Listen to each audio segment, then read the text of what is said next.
আসসালামু আলাইকুম ওয়া রাহমাতুল্লাহ।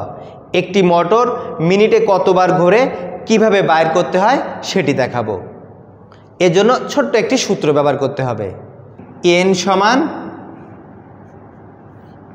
120 গুণ f/p সমান 120 সবসময় কনস্ট্যান্ট থাকবে, কখনো পরিবর্তন হবে না। 120 গুণ এফতে ফ্রিকোয়েন্সি, সাপ্লাই লাইনের ফ্রিকোয়েন্সি কত? বাংলাদেশের জন্য স্ট্যান্ডার্ড ফ্রিকোয়েন্সি 50। পিতে পোল, কত পোলের মোটর? মোটরের নেম প্লেটে দেওয়া থাকবে কত পোলের মোটর। ধরি মোটরের পোল 4 পোল, পি সমান 4। আর এন বলতে টার্ন, পাক সংখ্যা। আমরা পাক সংখ্যা বাইর করব, প্রতি মিনিটে কত পাক ঘোরে সেটি বাইর করব। 120কে 50 দিয়ে গুণ করে 4 দিয়ে ভাগ করতে হবে।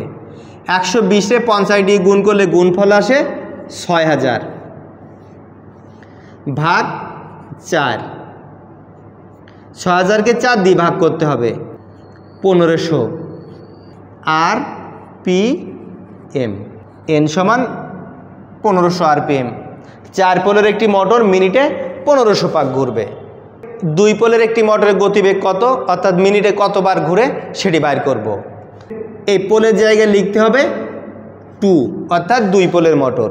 120-এ 50 দিয়ে গুণ করলে গুণফল হবে 6000 ভাগ 2 সমান 3000।